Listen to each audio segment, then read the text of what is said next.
Good evening. We'd like to welcome you to take a seat. Hopefully you picked up your meal and you're ready to chew while we chat this evening. My name is Tony Thompson and I serve the district as Chief of Staff, and I will have the honor of facilitating this session this evening. But before we do that, and as we get started, I wanted to first introduce someone who is well known in the community, and it's Trustee Arthur Valdez, because he's going to be the first one to share some thoughts and words with you. Mr. Valdez is currently serving, District 4 in his third term as a trustee on the board. Currently, he's the secretary on the board. He's been a lifelong member of this community, having graduated from Burbank. His late wife graduated from Burbank, and so did his children, and his grandchildren attend there now. He also served in the United States Air Force, is a Vietnam veteran, so happy to know that he served our country.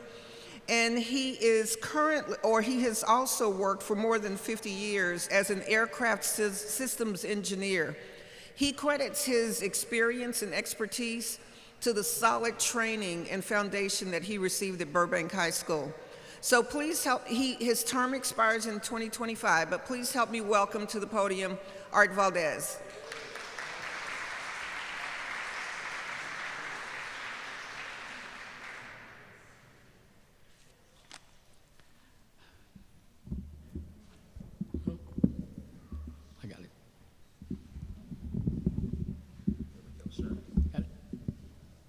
Okay. Thank you, Tony, for that introduction.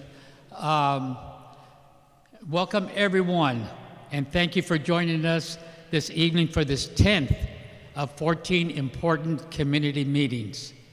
We are excited to be here so that all of you, as our stakeholders, will have the opportunity to contribute your voice, your input to the conversation that will help us in developing the best right-sizing framework study. I want to share a little bit of the history of how we got to the point of this study.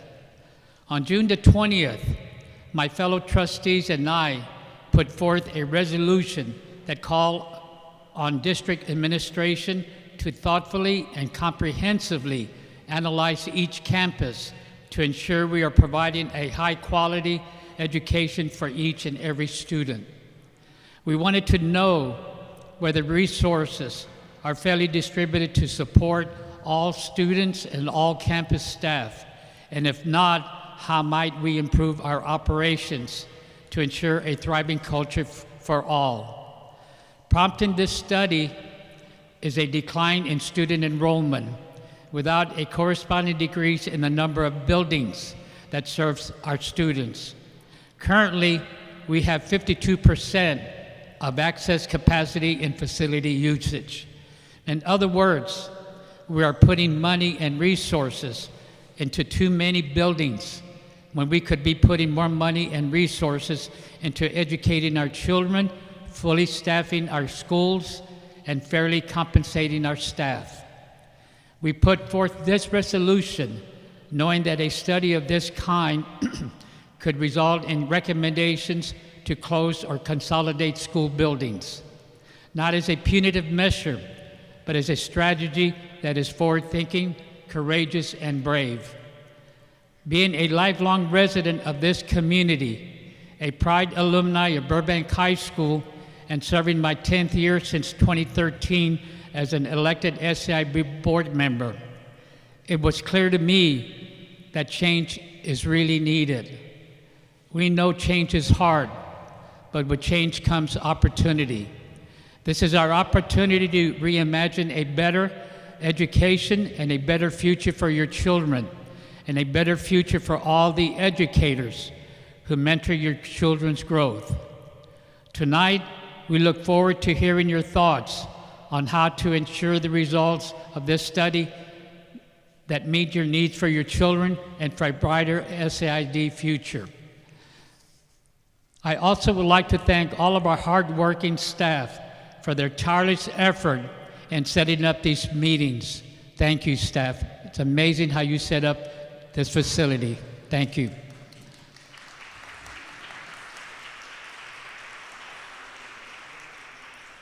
And lastly, as part of the team of 8 on the board sits a very important person whom we hired 15 months ago to become superintendent of SAISD. Please help me in welcoming our amazing superintendent, Dr. Jaime Aquino, to say a few words to you. Thank you. Thank you, Trustee Valdez, and buenas tardes, familia. Come on, buenas tardes. Where's Cullen Gardens? You can do that louder. Buenas tardes, familia. Thank you. Thank you for being here for this important conversation that we're going to have this evening. First, I want to clarify a couple of things. We do not have a list of schools that will be closed. We don't. That's going to be made public, and you'll hear in a minute from Tony Thompson on September 18. The reason I say that, some people are assuming that because we're hosting this meeting at the great Harris Middle School, that means that we're closing Harris Middle School. That's not the case. It is because of the importance of the Harris Middle School for this community, and they have big space because we didn't know how many people would attend. Just like we hosted the first one on the 7 comprehensive high schools, and we're not closing. We've been public. We're not closing the 7 comprehensive high schools. They're not being under consideration. So please make sure that you don't make the assumption that because last night they made that assumption that at the school we were, that it was because it was on the list. No.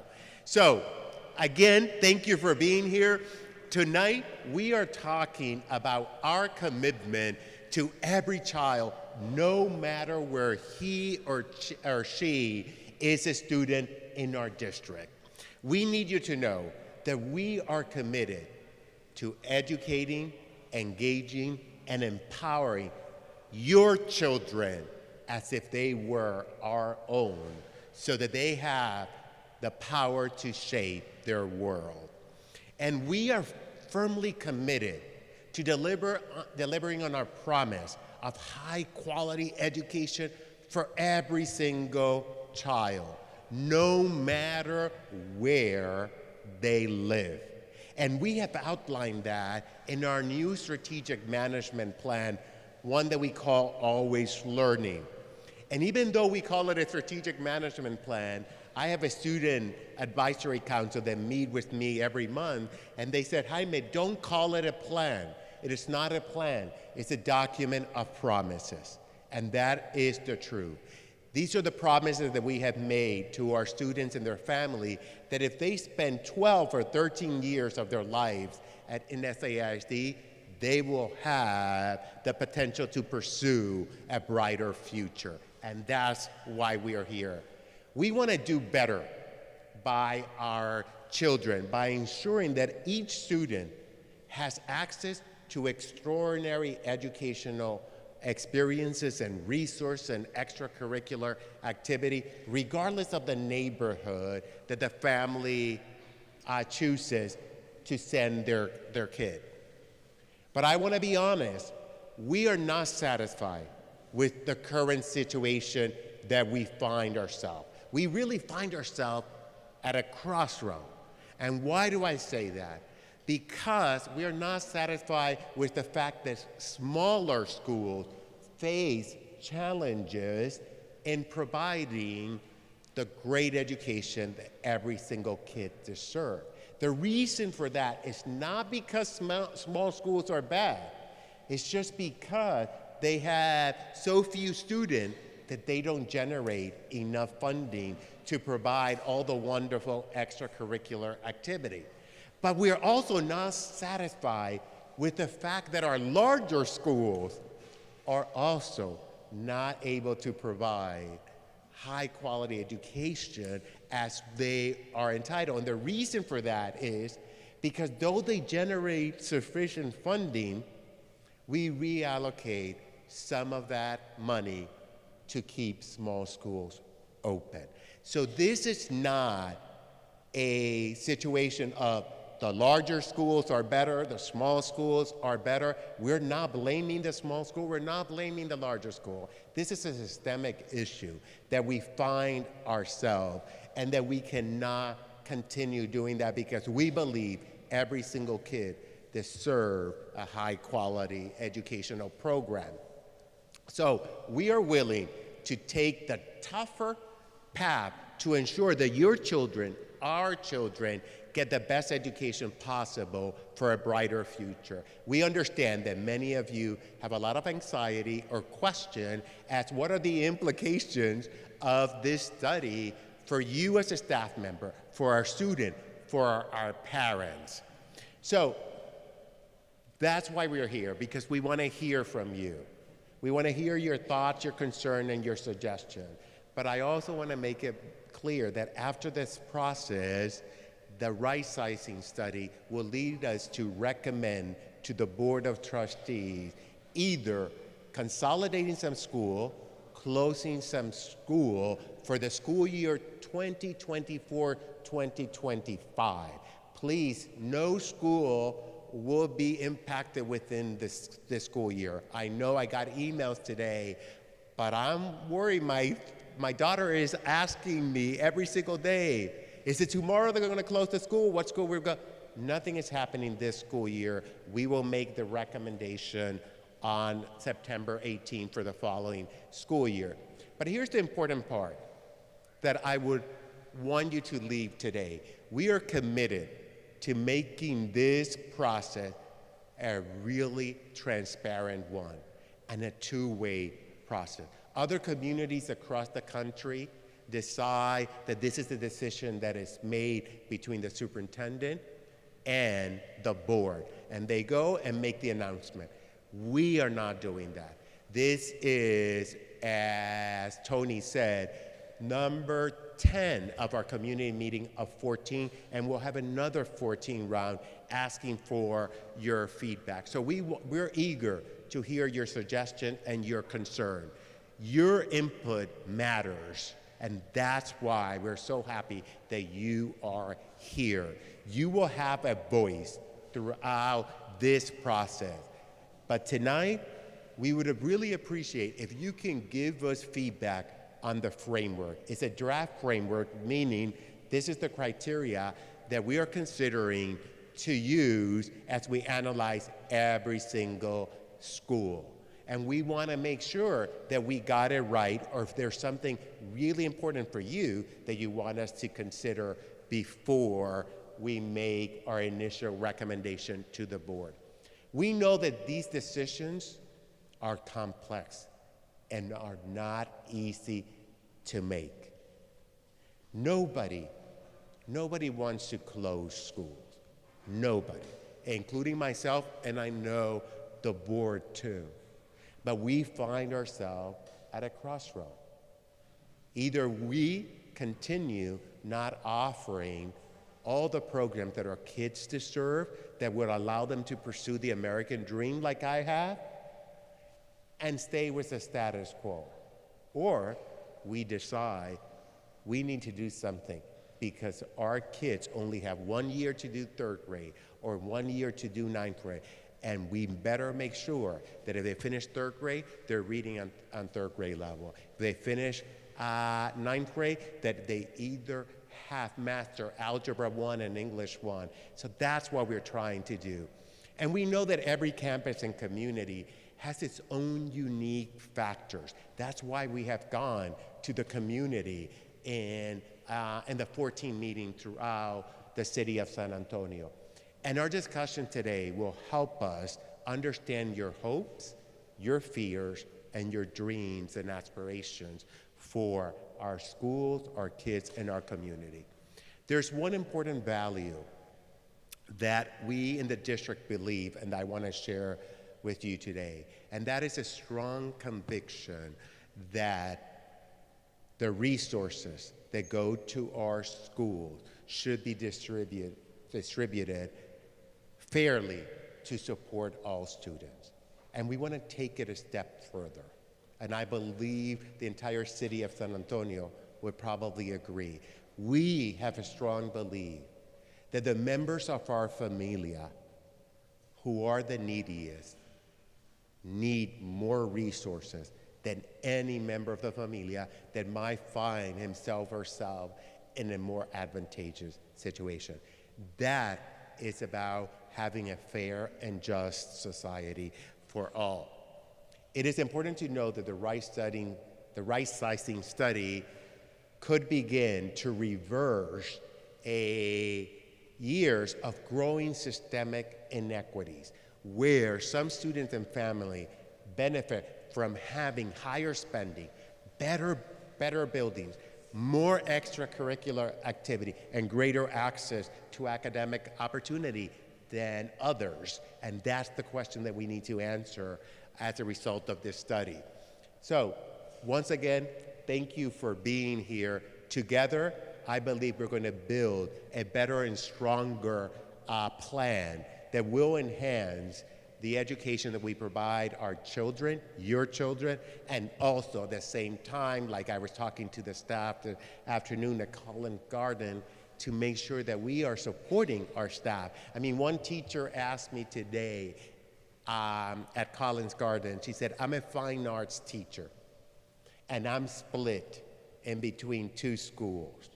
And that's not easy. And she said, will the Rightsizing study allow to have a full-time fine teacher in every single campus? And that's what we're trying to do with this outcome. So thank you for being here. And with that, I'm going to call back our Chief of Staff, Tony Thompson, who does not need any introduction because she spent her entire life in San Antonio. She went mostly to our schools. She has over 40 years serving the San Antonio ISD. If there is someone who really cares about our schools and our kids, it's Tony Thompson, and she will be facilitating our conversation today. So welcome, Tony.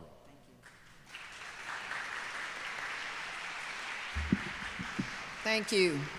And again, welcome and thank you for being here. As Superintendent Aquino pointed out, I have such a strong commitment to SAISD because I have lived here or in the district my entire life, went to schools here, and I've worked for the district since 1980. So it really means for me that I have a deep investment and commitment to the district, and for that reason, it's an honor to be able to facilitate this conversation this evening. We have been preparing ourselves to provide information that's going to help you understand, what's being proposed and considered. And over the next couple of hours, our focus is going to be on the future of the district and whether or not we're able to meet the commitments and the promises that we've made to make sure that we're providing a high-quality education to every student in every community. But first, we're going to start with an exploration of data, and this is the agenda for the evening. Start with an exploration of data and a review of the criteria that will help us with the decision-making process. And in about 20 minutes or so, we're going to assign you to stations so that you can learn more about the framework criteria and provide your feedback and insights. That's going to be the most important thing that happens tonight, other than the fact that we'll share data with you. We need your input, and you'll have many opportunities to take care of that. You're also going to hear us refer to the word thrive or thriving multiple times this evening. And in the center of your table, you have a card that has the definition of thrive. So I just want to make sure that you saw it, because this is what we're trying to accomplish here. We want to make sure that every school is a thriving campus and that our students thrive. And the term thrive essentially means to be successful, to flourish, and to be able to attain the things that we want for all students on all campuses. Superintendent Aquino mentioned or referred earlier to the district's strategic management plan, which is called Always Learning. And when that was developed, last school year, we had an unprecedented response, to the survey that we sent out, to the community, as over 6,000 individuals responded.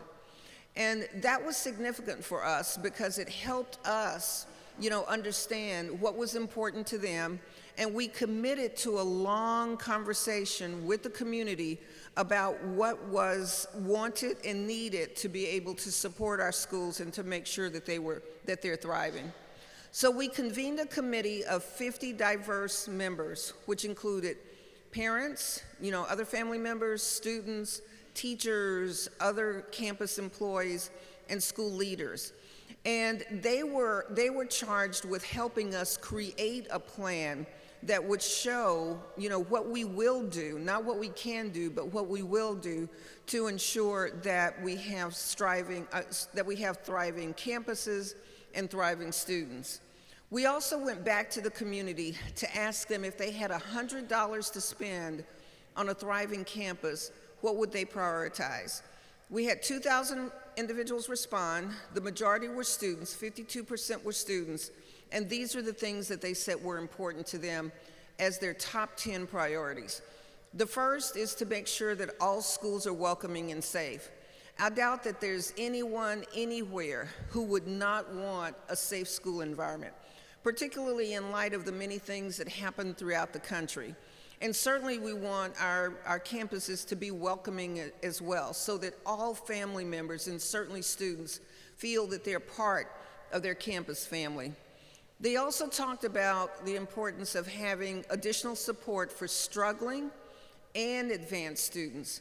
Certainly we want struggling students to have the hurdle help that they need so that they can achieve, and we want advanced students to be able to continue to advance so that they can be challenged and have other opportunities to reach higher levels, like Mr. Valdez did. They also talked about prioritizing resources for mental health. Superintendent Aquino meets with a student advisory committee every month. Last year, all year long, the #1 concern that they expressed was not having enough access to mental health resources. That was their #1 concern. Even, probably more than safety, it was we need help, we need support, and we need resources for this purpose. So that certainly is important to us. They certainly wanted us to prepare students to be at or above grade level. At grade level should be the floor. It shouldn't be any lower than that. They wanted students with disabilities to have the resources that they need so that they can be successful, and that's always been important to us. They want to help students develop into independent thinkers and learners, and to have up-to-date technology.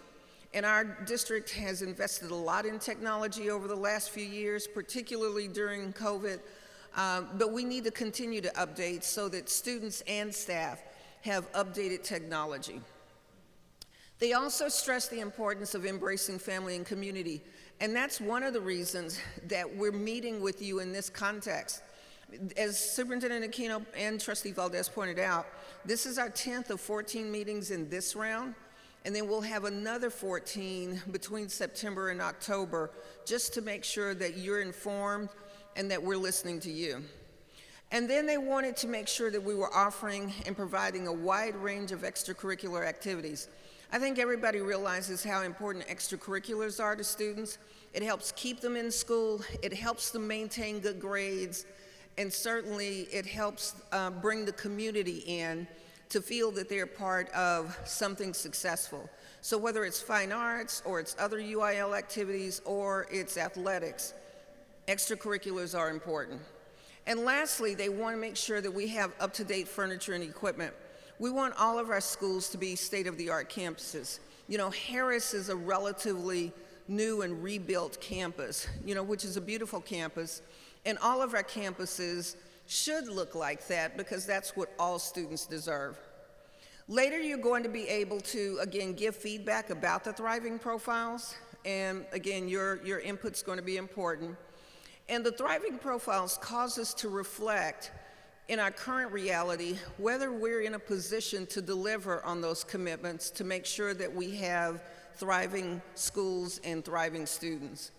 And this reflection drove us to look at data, and we concluded that we're at a crossroads right now, and we either have to engage in this important conversation and deal with our current reality, or we have to continue to tolerate what we feel are current inequities. And as stewards of your children, we ask ourselves, can we live with a system where we're offering more resources and support to some students and communities when we're not able to offer the same resources and support to other students in other communities? So whether you've spent your entire life residing in the district like I have, or whether you're fairly new to the community, you're probably wondering, so how did we get to this point? And here's what our data tells us. And you see this, slide up here that's really going to have some important data. Basically, SAISD has been losing enrollment steadily for more than 20 years.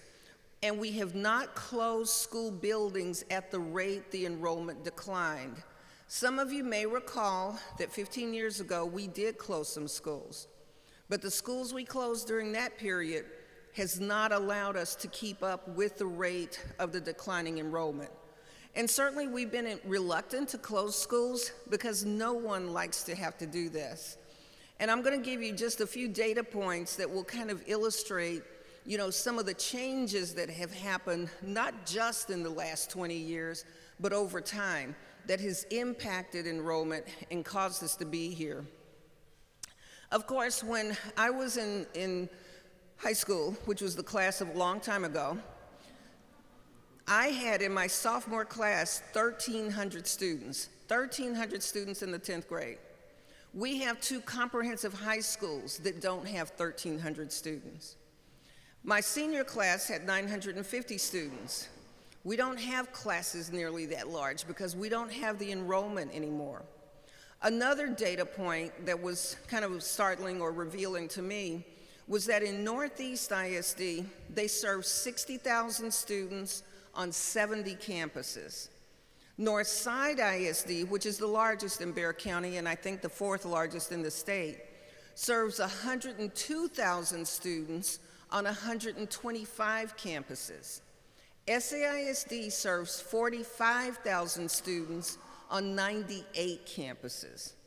So you see that's quite a discrepancy, quite a difference between what these other 2 large school districts are able to do in terms of efficiencies and resources and what SAISD is currently able to do. So those issues are important to us, and that's why we're having this conversation with you, because the enrollment has declined, our schools are emptier, and again, we're not able to provide all the resources that we want to provide. You see another good, graphic here, and it represents the fact that the district has invested heavily in innovation over the last several years. You see that in 2010, our enrollment was 48,666. In 2014, we started transforming schools in SAISD. And there were 35 schools that were transformed, 32 happened to be part of 1882 partnerships. Harris, for instance, is part of an 1882 partnership. And that actually was a successful effort because it helped us keep students in SAISD. It also helped us bring students in from other school districts outside the SAISD boundaries. So in 2022, SAISD had more out-of-district students coming into SAISD than any other school district in Bexar County. I was even surprised to know that because I would have assumed that Northeast or Northside would draw more students into their boundaries, but SAISD had 2,000 students that came in from other districts, which was more than any other district in our county. But even so, despite that, our enrollment has continued to decline. And when a demographer created a study 15 years ago, the demographer predicted that in 2020, we would have 3,000 more students than we currently have. So again, we're just not able to keep up, with the decline. And across the district, in almost every community, these numbers have fallen. So where are the students going? There are 2 primary reasons the enrollment has declined. One is the declining birth rate. Families are not having as many children now as they used to have. The under 18 population has declined by 14%, or by, 14% since 2010. The birth rates in the San Antonio ISD zip codes have declined or decreased by 36% since 2007. So that's the number one reason that we have a decline in enrollment. The second major reason that we have a decline in enrollment is the lack of affordable housing. You know, when families decide that they're ready to, buy homes, the housing in the urban core is just not affordable. And it draws many families to leave the district and to leave our boundaries to find housing that's affordable elsewhere. Regardless or despite the innovation and in spite of these primary reasons, we wanted to make sure you knew that only 20% of our declining enrollment is attributed to students leaving our district to go to charter schools or other public schools. So while that's a reason, it's not nearly as significant a reason as those first 2 points. Declining enrollment across the district and a lack of affordable housing. So what does this mean? It means that we do not have, that our resources are thin, they're limited, and we're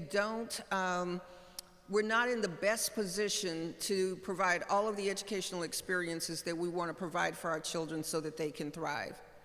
Our smaller schools are more costly to operate, yet they offer fewer programs and services.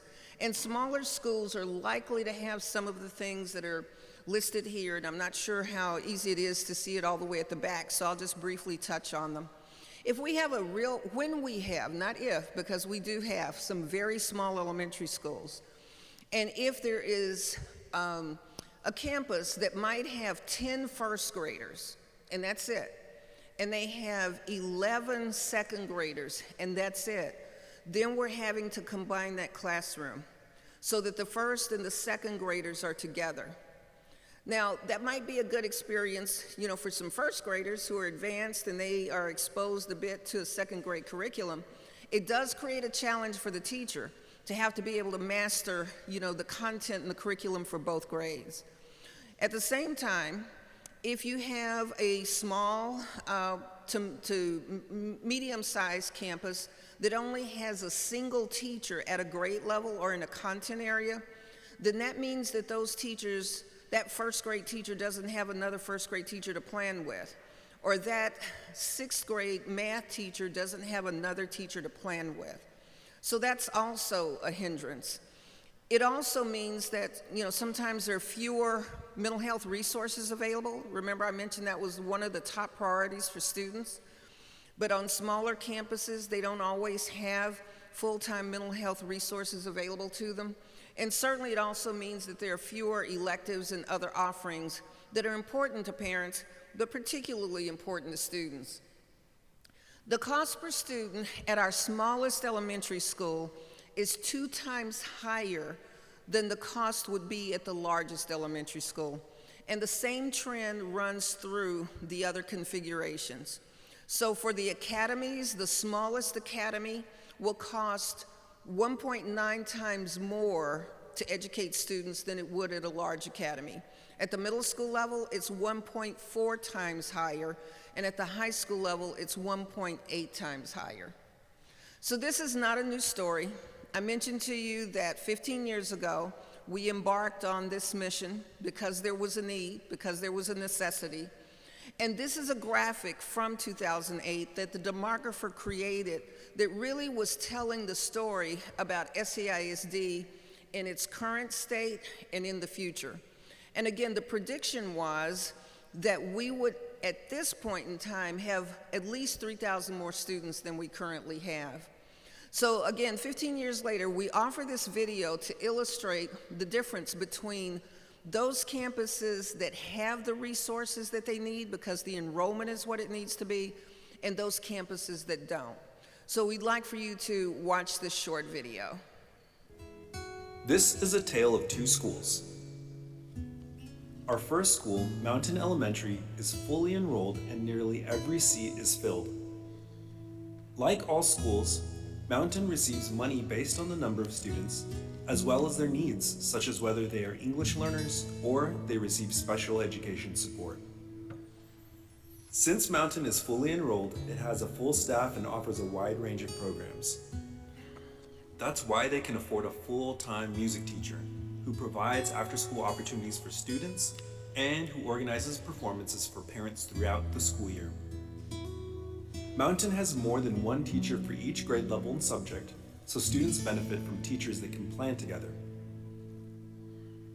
If a student and teacher pairing is not working well, parents can ask to move their kids to another class. At Mountain, when a student with special needs requires extra support, the services are provided right at the school by a full-time specialist. And when a student is in crisis, there's a full-time mental health professional on campus who can speak with the student on the same day, usually within minutes. Mountain enrollment allows the principal to decide whether to hire an instructional coach to support teachers, an intervention teacher to help kids who need to catch up on reading or math, a full-time librarian, or a family and community engagement specialist to work with families. Because Mountain is fully funded, the school can afford to send teachers to summer training to learn new strategies and share ideas with teachers from across Texas. Now let's take a look at our second school, Ocean Elementary. Ocean is under-enrolled. This means that their building has lots of extra space and empty seats. Because they have fewer students, they generate less state funding than Mountain Elementary, and they cannot fully staff their school or offer a wide range of programs with the money they get. To help Ocean, the district must take some money from Mountain and other schools so Ocean can provide necessary services. Since Ocean cannot afford a full-time music teacher, they hire one part-time. This means the teacher is not always available to provide after-school opportunities for students or organize performances for parents throughout the school year. Because Ocean does not have more than one teacher at a grade level in each subject, the teacher must plan alone. If a student-teacher pairing is not working well, parents cannot move their kids to another class and must take their child to another school. At Ocean, when a student is in crisis, there may not be anyone on campus who can assist immediately. It could take hours or days to connect the student with help from a mental health professional. At Ocean, when a teacher or student struggles, support must be provided by the principal or assistant principal. They may not be able to afford an instructional coach, intervention teacher, librarian, or family and community engagement specialist. Ocean does not offer all special education services, so a student who needs help may have to go to another school. The Ocean principal must carefully choose resources and training for teachers because the school has limited money. All our students deserve better, and this study will help us look at all of our schools and see if we are providing the high-quality education we promised in our Always Learning Strategic Management Plan. This will help us reach our district commitment to love, nurture, and teach all of our students as if they are our own, so that they realize their power to shape the world.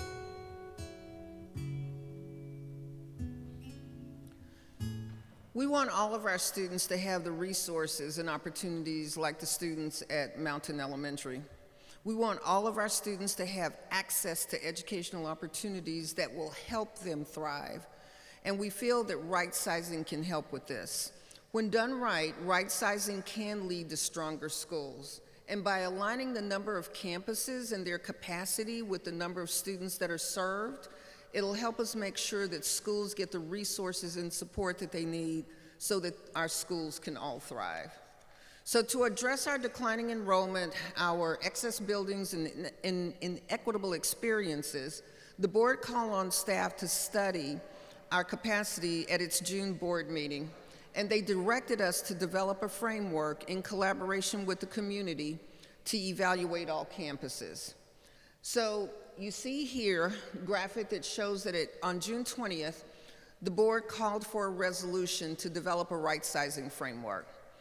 And we've been, just working and preparing to, work with the community and to, create a draft framework as was referred to earlier.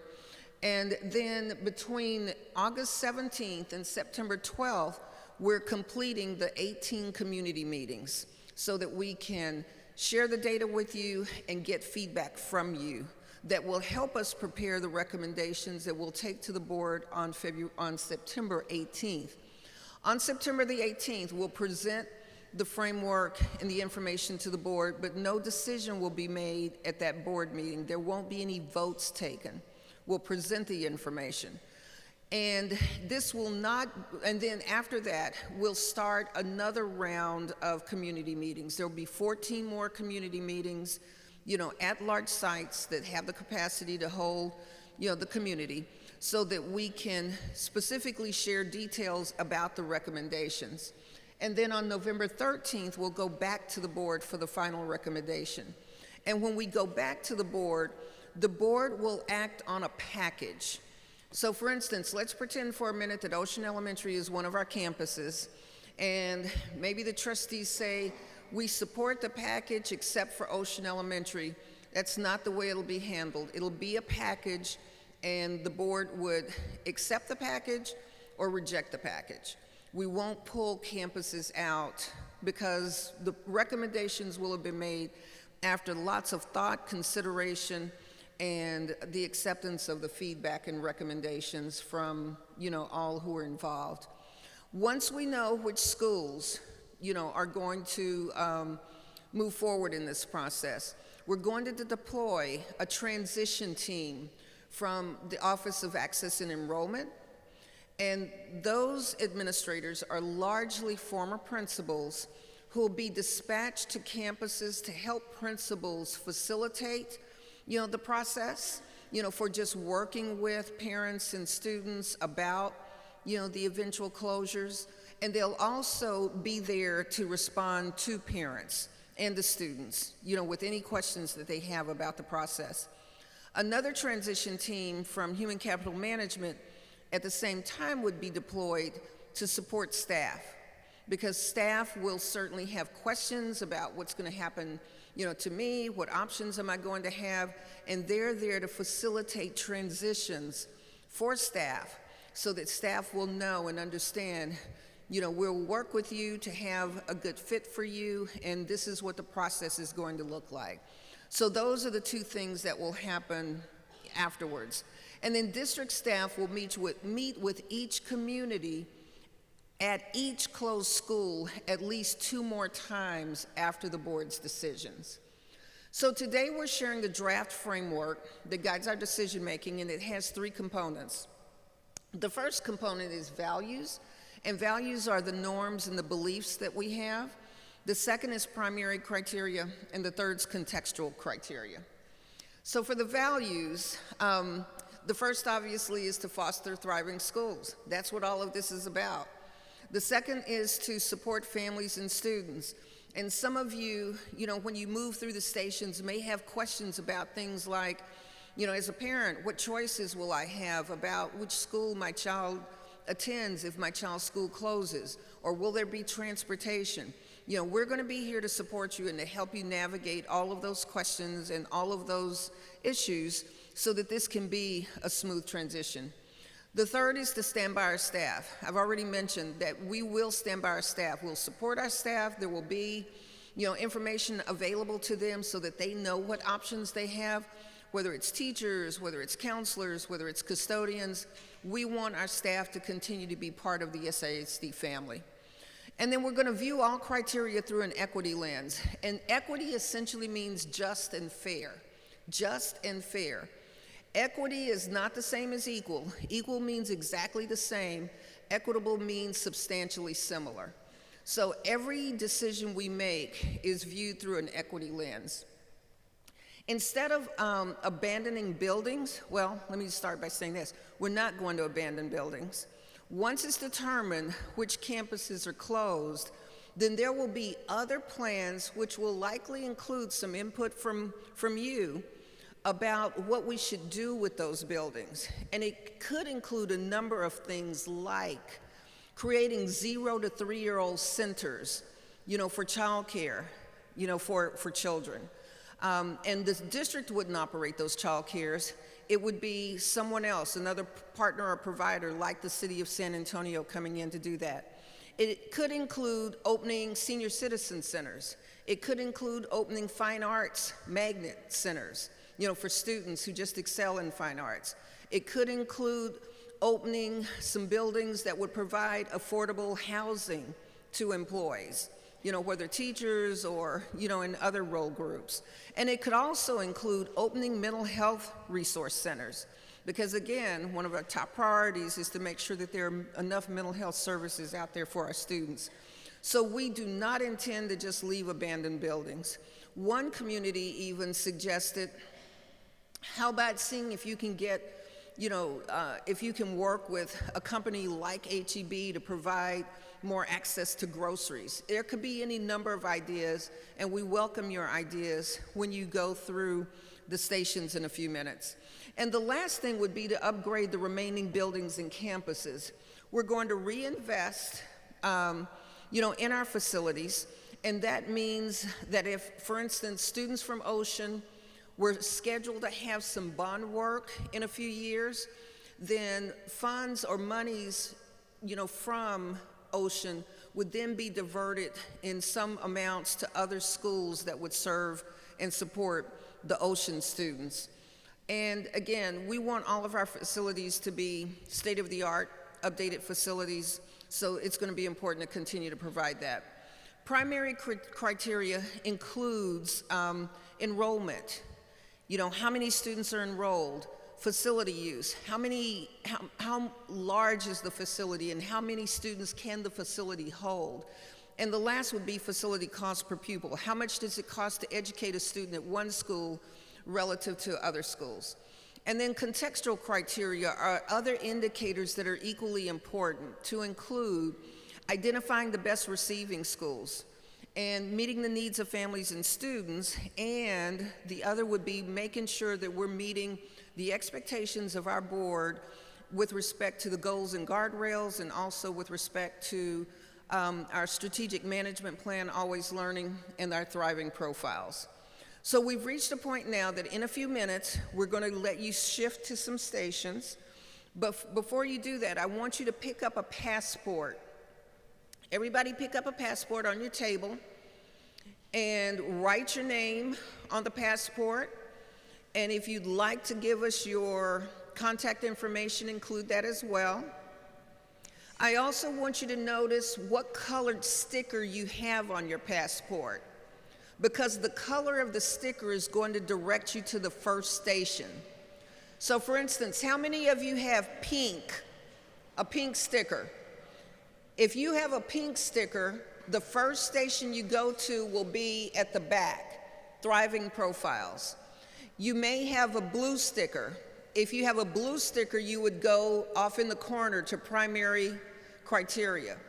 And then we have other stations, out in the hallway, but just look for the station with your color so that you can go to the right station first. We're going to allocate about 30 minutes for this exercise. We want you to pace yourselves, because we would like for you to get through all 5 stations within that 30 minutes, and then we'll come back and we'll start to close out. The other thing that I want to mention is, when you return to the room, then there's a lady in the back with a basket that you're going to drop your passports in, because we're going to have some door prizes drawn at the end. So at this point, let's let you find your station, and before you get up, I will signal you when it's time to come back. When you hear that, you know it's time to return to the room. So right now it's 6:48, and we'll come back at 7:20. Thank you.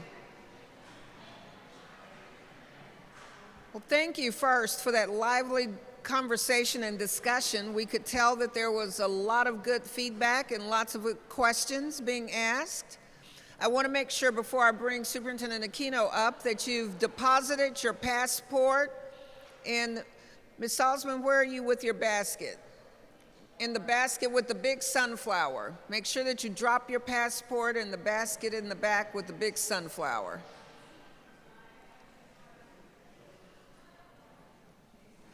All right.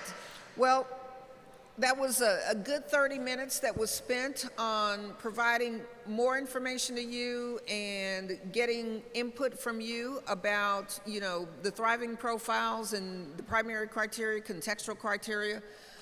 So now we're going to, the superintendent and Trustee Valdez have been over off to the side at the affinity station synthesizing the feedback. We've had runners taking your feedback, your comments back and forth, and they're going to spend a few minutes sharing some reflections with you about your input and feedback. So, Dr. Aquino, if you'll come back, please. Thank you, Tony, and I want to thank all of you for the incredible amount of feedback that we received. Trustee Valdez and I have read most of them, not all of them, but most of them, and we're going to share direct quotes that we heard regarding concerns, positive things, suggestions, or questions. I do want to clarify that we are not answering any questions or addressing the concern. And here's the reason why. We are here just to listen. There's so many questions, but every single post-it is being transcribed and it's on our website. And you will see in our FAQ how we are answering all the questions, addressing the concern. The second round of meetings after September 18, once we know which schools will be impacted in the initial recommendation, in those meetings, we will answer every single question or concerns that you have. But I encourage you to continue visiting our Rightsizing website. The other piece I want you to make sure that you know that if you gave a specific feedback, that doesn't mean that it's going to be received and it will change the criteria. What I'm saying by that, because you might have one specific, but you're the only one in the 14 community meetings that expressed that. So we're looking for the patterns in terms of what is resonating with most of the people. So in terms of the values that stood out and resonated with all of you, the uniform, more consistent one was equity. They said, and here's a direct quote, if we put equity at the center, all other processes will fall into place. Equity is already evident, but also make sure you serve and collaborate with family authentically. Today's meeting is definitely a good start, but please continue more. One missing value that they said was missing was safe schools, that maybe we should consider that, especially since our students and our community said they want a welcoming and safe environment. They said abandoned buildings need to serve the community. So please make sure you get our input in making a decision. Perhaps you might want to convert some of them into recreation center with meals on the weekend or usable green space. I think we got 3 or 4 comments saying, can we use it as green space as opposed to having an abandoned building?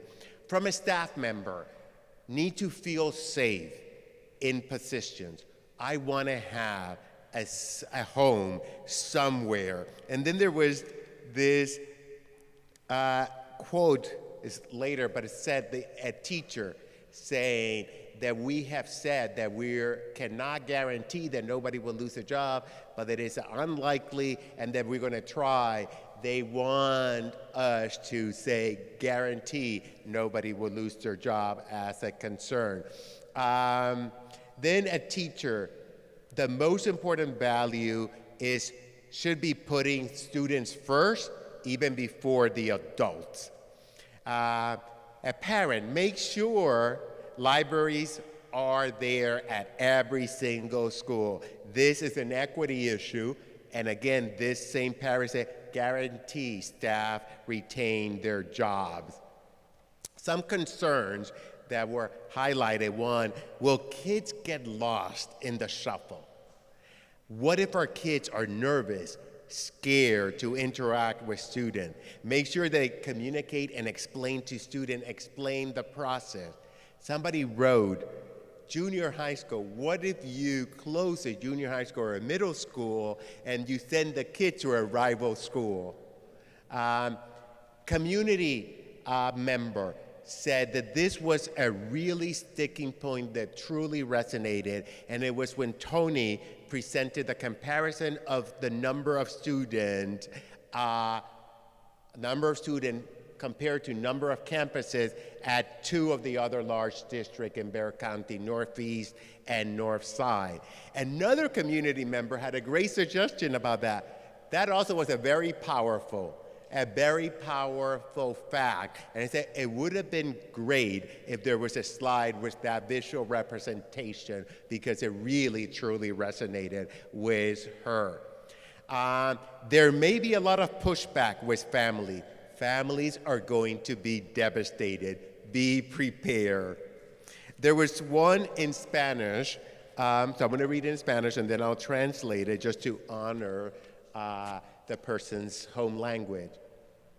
Yo quiero decirle que es importante que el link de la página del distrito todo el mundo lo sepa, porque tienen que saber que pueden leer todo el contenido en español y así ellos comprenderán todo muy bien.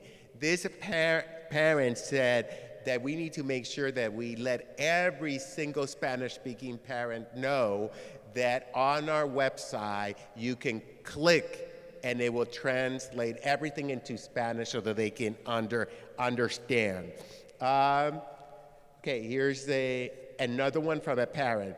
If my child's school closes, say Storm, and they move to Sarah King, for example, how would they be transported?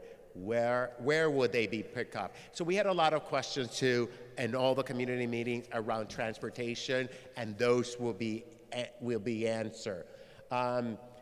If, for example, YMLA closes, how would this affect their specialized curriculum, being that they're a single gender school? Will it follow or transfer to the new campus? A Harris teacher, we are a large middle school. If we right size, where our class size is double. So there was a lot of question in this session around concern of having larger class size. Dual language, will we offer the same program at the new school?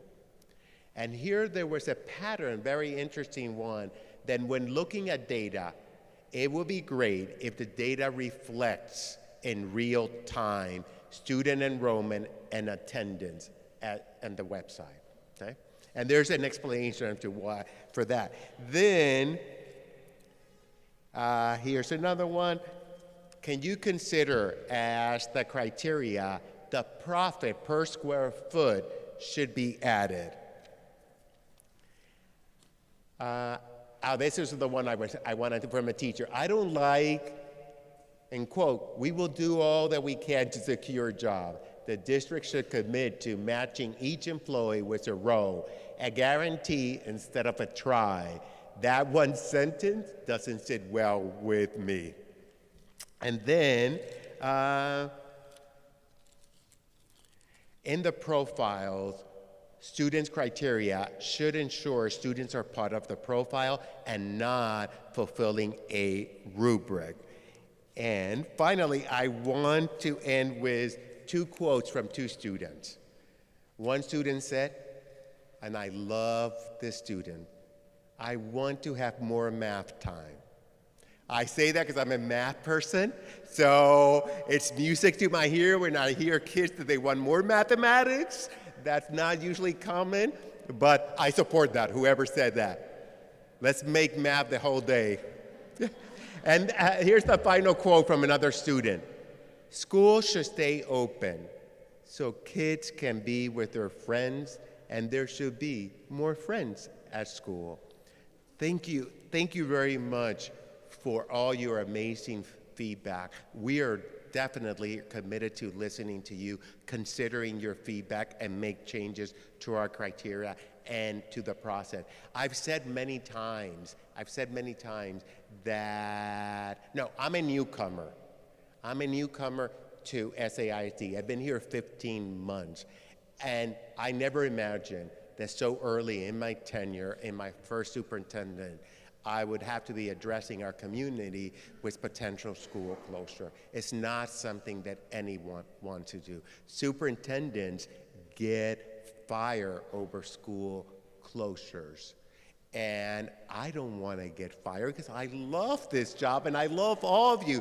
You're my new familia, to the point that I'm a true San Antonian, because I recently closed on a house that I'm doing some renovation, and my family, especially my mom, doesn't understand why in less than a year I already purchased a home in San Antonio, because she said, you know, Jaime, you lived in Denver for many years, you live in LA for many years, and in Connecticut for many years, leaving New York, and you never bought a home.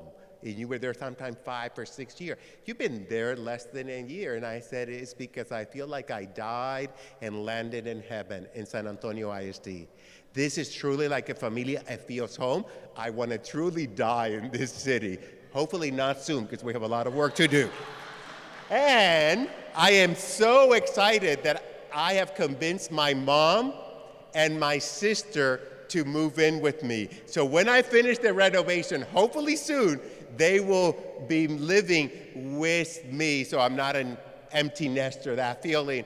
But the only disappointment I have of my mom and my sister moving here is that they're not of childbearing age. So they can have kids to help us increase our enrollment, because we need every single kid.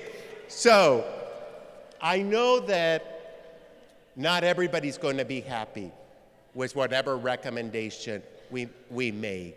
But I hope that at least you will say, well, at least we had a seat around the table. They explained the rationale, they listened to us and incorporated their feedback. It is truly an honor to serve you as your teacher of teachers. Thank you for welcoming me as part of this amazing familia of San Antonio ISD. I know this is difficult. It's funny because as I was talking earlier and greeting you, when I sat down, I read an email from a teacher who usually sends me almost every week a joke to brighten my day. And she said, I know that this is tough. You're going to get the brunt of all the criticism. So here's a joke for you to make your day. That is what I love so much. A community member, I don't know how she found out. She said, I know you like Diet Pepsi. I'm going to make sure you get Diet Pepsi.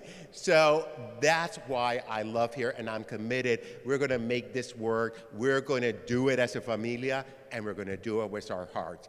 Thank you very much, and I'm going to ask Trustee Valdez to come and share his own personal reflections.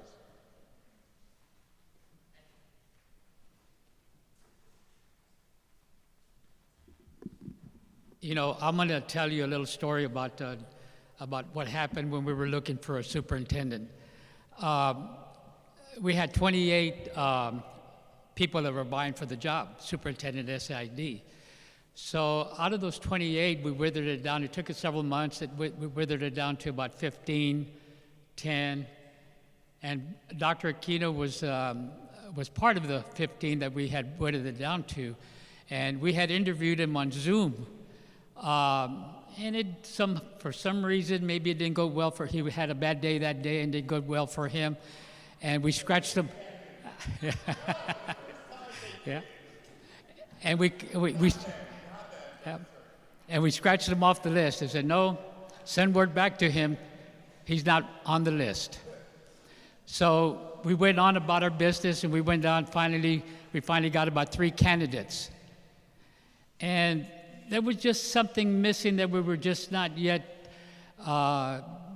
those 3 candidates that we had just weren't what we wanted. So then we decided among ourselves, let's call Dr. Aquino back. Let's see if he'll come to us one-on-one, and then we'll see what happens from there. But we were afraid that Dr. Aquino, because we had sent word to him that he was not on the list, that he would say no. That's what we were worried about. But he came. And we interviewed him for about 2.5 hours, I think it was. And he blew us out of the water. So we finally decided that he was the guy for SAISD, for our familias. And we're so happy that he came to us, and let's give him a round of applause.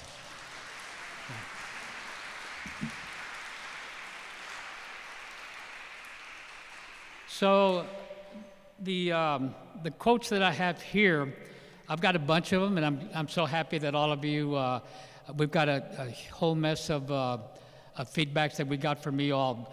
So I got a bunch of them here, but I'll read a few to you here.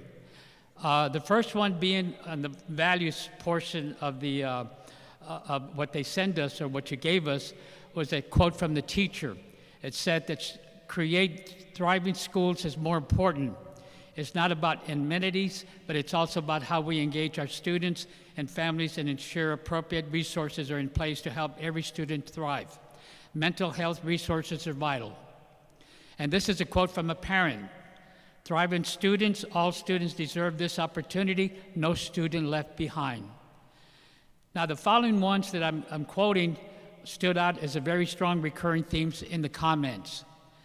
This is a quote from staff. Always want my students to come first, reach every student. Another quote, make sure kids have a voice and that their vision is shared. One more quote said, I love how each school has detailed enrollment numbers, going back to see the trends, real-time data. Now, in the suggestions, recommendations area, when SID closed Cooper Academy, or Cooper Middle School, I appreciated that staff followed students to their new school. And this is a quote from a community member. Adding a number that speaks to student experiences or parent experience, satisfaction, parent satisfaction survey, number of programs at school. Another quote, create more special education after-school programs. Create a more welcoming environment for our families at front offices. Front office staff needs more continuous training, especially now. And can we create an enrollment center? This is a quote from a teacher. If my building was upgraded, it would provide a sense of pride, equity. When I look at all the values, I can tie them all back to our environment and how the environment impacts students, staff, and families in many ways. Another quote, community input suggestion. More recordings in advance of meetings, short snippets to post on website. Allow input through voice messages, some might be uncomfortable with writing, etc. Keep fine arts alive. That's very important. Need to make sure all kids get what they need and time from teacher, keep ratio of teacher and students balanced or lower. I would like to see elementary school music programs offer violin and other instruments opportunities starting in 4th grade. That's a good one also, yeah. Okay, now the following are questions that were provided. Are there options for outside resources, partnerships to increase funds? And this is a quote from a parent. Why are we, the district, doing more to advocate with the city? What are we doing with the district? Doing more to advocate with the city for affordable housing as part of not needing to close schools. Concerns, there may not be enough physical room space if you consolidate. Consider school caps. I have worked in SAISD for 25 years. And the last quote that I had from a teacher is, not all schools are the same, specifically when it comes to infrastructure in 2023. Now, one of the things that really struck me, when I read this one here, it's more of a concern, I think, than a question. Does the district anticipate this type of decision having to be done in future years? I think that's a very good, pretty good question. Thank you so much for being here. I want to thank all of you for participating. We have some amazing feedback from all of you. Now, I want to assure you that this is my 10th year on the board, and we have a very strong, united board. I think we have one of the best united and strong boards in the city of San Antonio. We have some amazing people that are part of this board, and all of us care for your children and our familias, and you can rest assured that when it comes to the board, we will try to do the best that we can to provide for all our families and our school and our students here in SAISD. Thank you for being here. Have a good day. Thank you.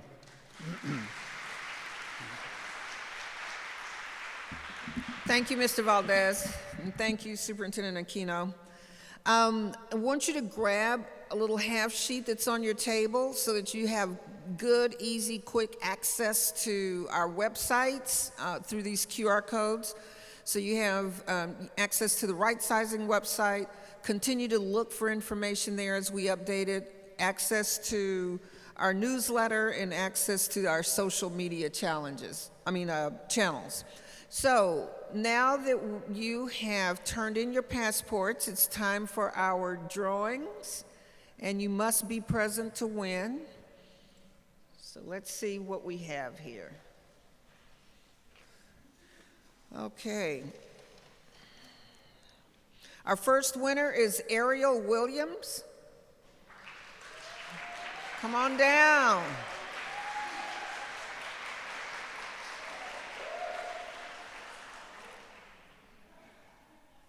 Next is Robert Loveland.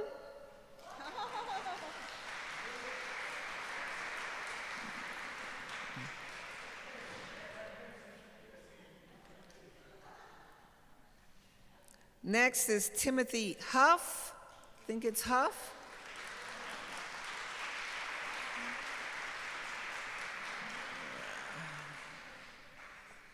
Daniela Lopez. Is Daniela here? She left? Okay. Next. Juan Alvarez Jarquin.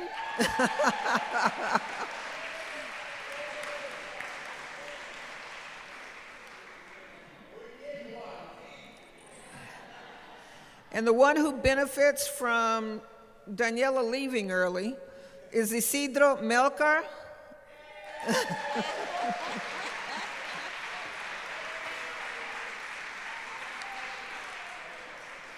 Very good. Well, you're here tonight because you care about your children, you care about all children in SAISD, you care about the district, and we really appreciate that. And we appreciate you taking your time this evening to chew while we chat and to give us some good feedback, and look forward to more information from us as we continue this process over the next couple of weeks, and we'll look to see you again, for round 2. And remember, as Dr. Aquino pointed out, the fact that we're here at this location is because it could serve a large crowd. It's not signifying in any way that this campus is closing. We don't have closure on that, but we just welcome you again when we come back for round 2. Thank you so much and have a good evening.